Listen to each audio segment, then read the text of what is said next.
या कोई संसार में ऐसी चीज़ है जो मेरे आनंद को जो परमेश्वर में है दूर कर सकती है। वचन हमें यही बताता है कि हम स्वरूप देखकर नहीं परंतु विश्वास से चलते हैं। वो विश्वास जो हमने यीशु मसीह पर रखा है, वो प्रेम जो हमने परमेश्वर के पुत्र यीशु मसीह से किया है, वो आनंद जो हम उससे ग्रहण करते हैं, क्या कोई संसार में ऐसी बातें हैं जो हमको परमेश्वर के प्रेम से अलग कर सकती है? और हम देखते हैं कि ये कुछ ऐसी बातें हैं जो पौलुस कहना चाहता है कि अगर आज आपको कुछ भी परमेश्वर की आराधना करने से रोकती है या परमेश्वर की उपस्थिति में आपको बना रहने से रोकती है, तो पौलुस साफ रीति से आज आपको कहता है कि संसार में कोई भी ऐसी वस्तु नहीं है, संसार में कोई भी ऐसी परिस्थिति नहीं है जो आपको परमेश्वर में आनंदित होने से रोक सकती है।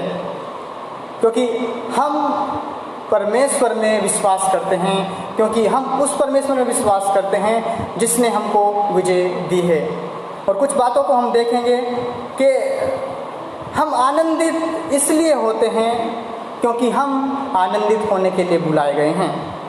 किसी प्रकार से जब हम परमेश्वर की आराधना करते हैं तो हमें यह सोचना है कि परमेश्वर ने आपको आनंदित होने के लिए बुलाया है और परमेश्वर आपसे यही चाहता है कि आप उसमें आनंदित हो सकता है कि शरीर में रहते हुए आपको कठिनाइयाँ हो सकती हैं, आपको परेशानियाँ आ सकती हैं, आपकी समस्या, आपकी परिस्थितियाँ बिगड़ सकती हैं, पर क्या मैं उस परिस्थिति में भी परमेश्वर का धन्यवाद कर सकता हूँ? क्या मैं उस परिस्थिति में भी, जैसे पौलुस जेल में बंद है, उसके हाथ पांव दोनों बंद हैं, क्या उस परिस्थिति में भी मैं परमेश्वर का धन्यवाद कर सकता हूँ? आज हर एक विश्वासी, हम जानते हैं कि लॉकडाउन के दौरान बंद हैं, तो क्या इस लॉकडाउन के दौरान हम परमेश्वर को आराधना कर सकते हैं? हमारे पास में शारीरिक रूप से हम कलीसिया में नहीं जा रहे हैं, ना एक दूसरे से मिलते हैं, तो फिर भी क्या आज हम अपने घर में रहते हुए परमेश्वर की आराधना कर सकते हैं?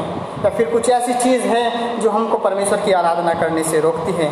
और कुछ बातें यहाँ पर है, जैसे कि जब परीक्षाएं हमारी होती हैं तो वो हमें धीरज को दर्शाती है और हमारा धीरज उत्पन्न होता है, जिससे कि हमारा विश्वास बढ़े और हम परमेश्वर की ओर बढ़ें।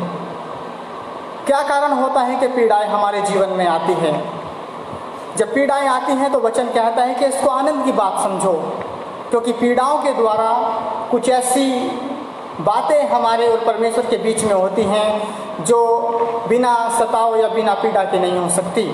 जब सताव हमारे जीवन में आता है तो हम परमेश्वर के करीब जाते हैं। जब सताव हमारे जीवन में आता है तो हम परमेश्वर की उस बुलाहट को समझते हैं जो परमेश्वर हमसे कहना चाहता है। जब सताव हमारे जीवन में आता है तो वो हमको उस बात को दर्शाता है कि तुम्हें एक अवसर मिला है कि तुम परमेश्वर के पास में जाओ और परमेश्वर को अपनी समस्याओं को बताओ। तुम परमेश्वर के पास में जाओ, उसको अपनी परिस्थिति के बारे में बताओ, ताकि परमेश्वर आपको समझ सके और परमेश्वर आपकी बातों को जान सके। ये वो बातें हैं जो परमेश्वर हमें इन सताव के दौरान कहना चाहता है। और हम एक महान उदाहरण को बाइबल के अंदर देखते हैं, ये अय्यूब की पुस्तक। अय्यूब की पुस्तक में परमेश्वर अपने दास अय्यूब पर विश्वास करता है, पर उसी के दौरान हम देखते हैं कि शैतान भी कहीं से चलता फिरता हुआ परमेश्वर के पास में जहाँ पहुँचता है और परमेश्वर उससे यह बात पूछता है कि क्या तूने मेरे दास अय्यूब पर ध्यान दिया?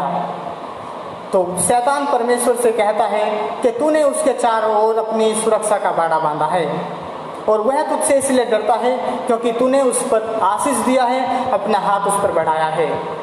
पर परमेश्वर कहता है कि वह मेरा भय या मेरा डर इसलिए नहीं मानता कि उसको आशीष मिला है, पर वह मेरा भय इसलिए मानता है क्योंकि वह मुझसे प्रेम करता है और मेरे लिए अपने हर एक कार्य को जो धर्मी है वो देखता है।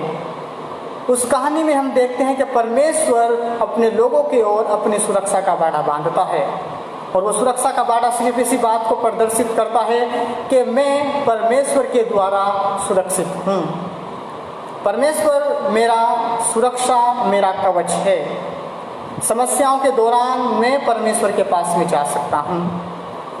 समस्याओं के टाइम में परमेश्वर के उस शरणगत स्थान में जा सकता हूँ जहाँ पर परमेश्वर मुझे लेकर जाना चाहता है। परिस्थितियां जब मेरी बदलती हैं, बिगड़ती हैं, तो परमेश्वर का वचन ये कहता है कि धर्मी लोग उसकी ओर भागते हैं और वो बचाए जाते हैं और आनंदित होते हैं। अगर समस्याएं आज हमारे जीवन में बनी रहती है तो परमेश्वर का वचन कहता है कि जो ये तुम्हारी समस्याएं हैं, तुम्हारा सताव है, वो उस भविष्य की महिमा के साथ में तुलना नहीं किया जा सकता जो परमेश्वर अपने राज्य में तुम्हें देगा। और कुछ बातें हैं जो हमें यहाँ पर सिखाता है। जब पीड़ाएं या सताव हमारे जीवन में आता है तो वो कुछ बातों को हमको सिखाता है। पीड़ा हमको धीरज रखना सिखाती है, जो सताव हमको सामर्थ्य देता है ताकि हम परमेश्वर के करीब बने रहें और परमेश्वर की आज्ञाओं को सुनते रहें। धीरज हमारे चरित्र को बढ़ाता है ताकि हम उस चरित्र में रहकर परमेश्वर के और करीब आ सकें, परमेश्वर को और जान सकें और परमेश्वर की गहरी बातों को हम पहचान सकें। पीड़ाओं में आशा उत्पन्न होती है। जब सताव, परेशानी, परिस्थिति, जब ये सब चीज़ें बदल जाती हैं तो परमेश्वर का वचन कहता है कि वह एक नई आशा उत्पन्न करती है। और वो नई आशा यह है कि मेरे सताव जल्दी समाप्त होंगे। मेरे आज की परिस्थिति जो वर्तमान में है वो उस भविष्य की महिमा के साथ में तुलना नहीं की जा सकती।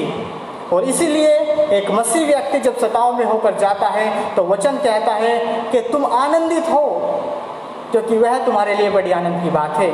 और यही मेरा आनंद मसीह में है। जब मैं आनंदित होता हूँ, जब मैं सताव में पड़ता हूँ, पीड़ाओं में पड़ता हूँ, तो क्यों ना मैं उन सब बातों को अपने आनंद की बात समझूँ, क्योंकि वो मेरे लिए भलाई उत्पन्न करती है, वह मेरे लिए आशा उत्पन्न करती है, वह मेरे लिए एक नया रास्ता तैयार करती है ताकि मैं परमेश्वर के पास में अपने सताव के समय अपने घुटनों पर जाकर परमेश्वर से प्रार्थना कर सकूँ।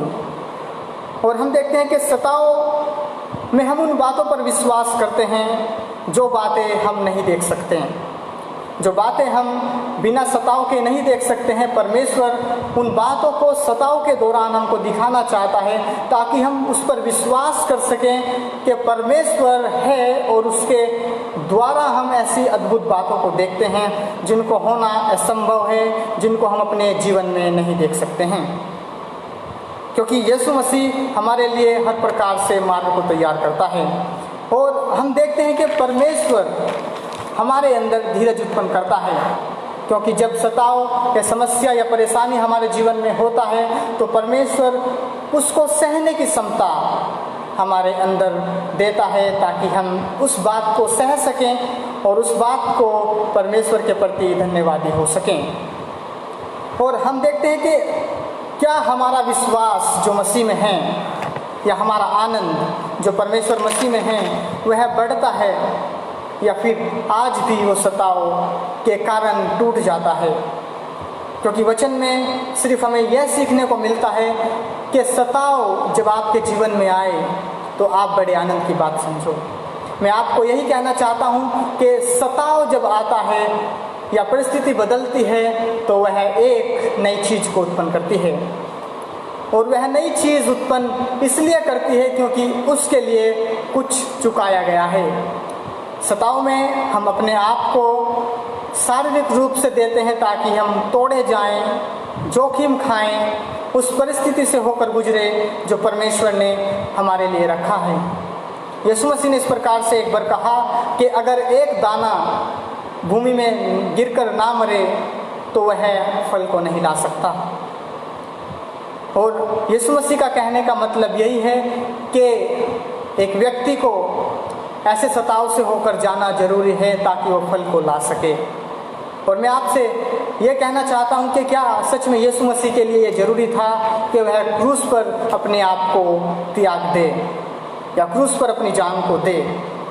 ऐसा क्या है जो यीशु मसीह अपने आप को उस क्रूस पर देने के लिए तैयार हो गया? क्योंकि परमेश्वर का वचन कहता है कि उसने अपने आप को हमारे लिए दे दिया। क्यों हमारे लिए यीशु मसीह ने अपने आप को दिया? क्योंकि वो हमसे प्रेम करता है और हमसे चाहता है कि हम इस संसार में उसकी मौत में रहकर, उसके बलिदान में रहकर आनंदित हो सकें और एक नई आशा हमारे जीवन में भी उत्पन्न हो सकें। वह आशा जिसके कारण हम यह समझ सकें कि पाप के कारण जब हम मर रहे थे तब परमेश्वर ने हमसे प्रेम किया, और परमेश्वर ने हमसे प्रेम किया और अपने इकलौते पुत्र को हमारे लिए दे दिया कि जिस पीड़ाओं से, जिस दलदल में होकर हम जा रहे थे, उस पीड़ाओं से, उस दलदल से, उस अनंत काल की आग से हम बच सकें उस प्रेम के द्वारा, और हम आनंद हो सकें मसीही यीशु में जो हमारे लिए क्रूस पर बलिदान हुआ।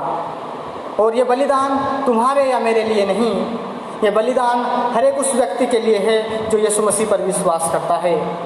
ये बलिदान हर एक उस व्यक्ति के लिए है जो परमेश्वर के पास में आता है, और ये बलिदान एक बड़ा आनंद का सुसमाचार है, क्योंकि इस बलिदान के द्वारा आप और मैं आनंदित हो सकते हैं।